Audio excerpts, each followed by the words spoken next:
perspective or from the private sector side of Asian Development Bank, one of the key missing ingredients is really the lack of leadership, more leadership, replicating, scaling the leadership and the vision on the part of the actors who can implement on the ground to build with a more mainstream vision that if the housing deficits that need to be met, the construction that needs to happen in India, 70% of which we know still needs to happen by 2030 to meet some of the deficits in buildings, let alone the housing deficit in the affordable segments, economically weak low-income groups. There needs to be more vision and coordination on the part of all of the stakeholders to make that happen with green as a mainstream. EDB has its own climate finance targets, which are very ambitious and require execution at scale. We have to, by 2030, so we're working on our 2030 strategy, 10-year plan. By 2030, 75% of the projects that we fund need to have climate risk components, whether it's climate risk mitigation. And we have an institutional target to fund 80 billion in climate finance projects as well across Asia Pacific by 2030. That can be on the macro side. It can be supporting our developing member countries, as you may know us. So, of course, a lot of the work that the bank does is to fund policy change and government programs that can help scale climate finance using the public actors and instruments that are available for governments. On the micro level, and again, speaking mainly from the private sector perspective, what we need to do is find more IIFLs who have the vision to support this green, affordable.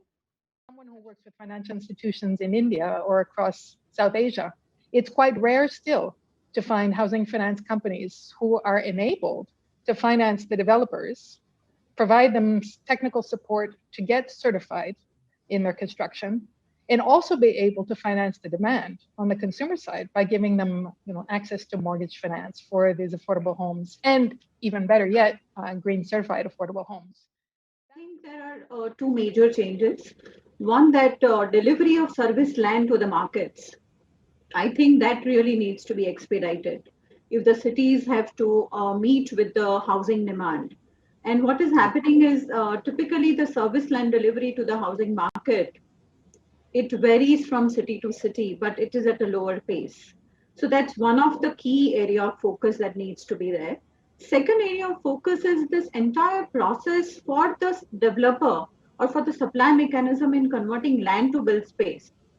I think that itself, with the concerted efforts of the government of India in the last 5 years, there has been a marked increase or a marked improvement in the transaction processes in converting land to build space. And that is also reflecting in the ease of doing business records of the government of India, especially in securing construction permits. But again, there in the overall ecosystem, I think still a lot more ground needs to be covered so that this process of converting land to build space can be optimized in terms of both the time duration as well as in terms of the kind of procedures which are involved in doing so. Better convergence and understanding of what constitutes affordable housing is also very important. We have a residential affordable housing zone. Now, there the definition of an affordable housing is only in terms of the dwelling unit size of 80 square meter. But because of what has happened on ground and developers also seeking a sort of convergence with the other policies, that has been changed to 90 square meter.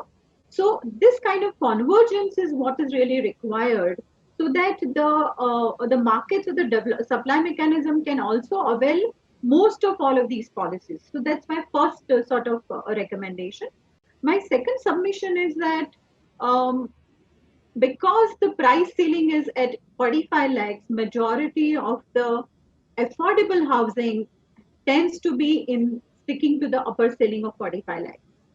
And so in most cities where we have done research, mainly in the cities of Gujarat, the big cities of Gujarat, we found that the delivery by the markets or by the developers is in the range of ticket prices of 20 to 45 lakhs. Now, this is where you have the MIG segment.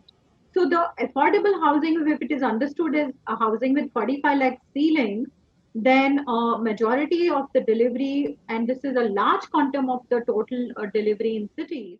So the affordable housing, if it is understood as a housing with 45 lakh ceiling, then majority of the delivery, and this is a large quantum of the total delivery in cities, is in this range of 20 to 45 lakh.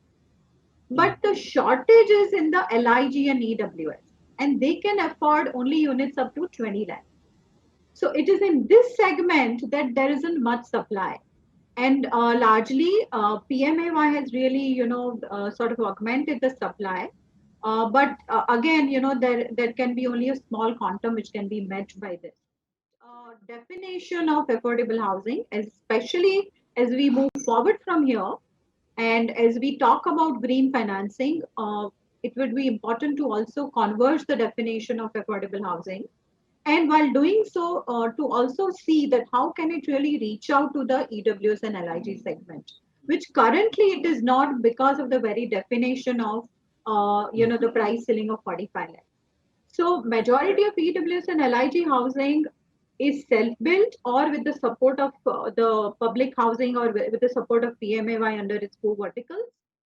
Is that the town planning policies and policies that determine the availability and utilization of land and, and manage the land markets in a manner that it is indeed at all affordable for people or households with a monthly income of less than 20,000 rupees to be part of a legitimate part of putting a little incentive or asking for some mixed provision for small houses or large houses. And as Sejal pointed out, the developers have won the negotiation. They've just called it affordable housing, got some benefits from planning regulations, and actually are serving only the middle class. They're not meeting the need where it exists.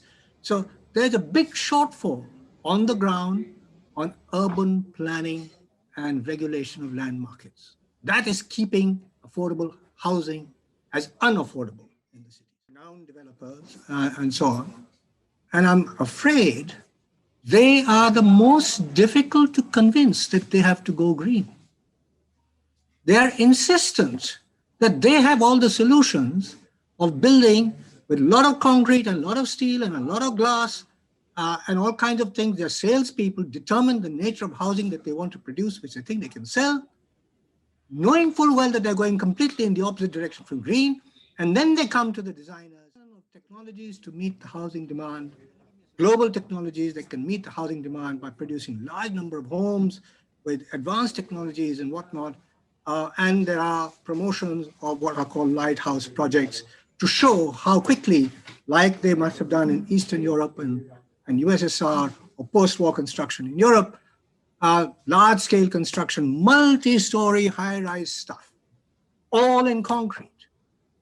That is being sold and being bought by government. Put a sustainable finance task force in place, which has actually regulators on board, from RBI to SEBI to IRDA, etc. That the government is actually now really putting some of those ideas into action, which a lot of us had been wanting for the government to take a driving seat on.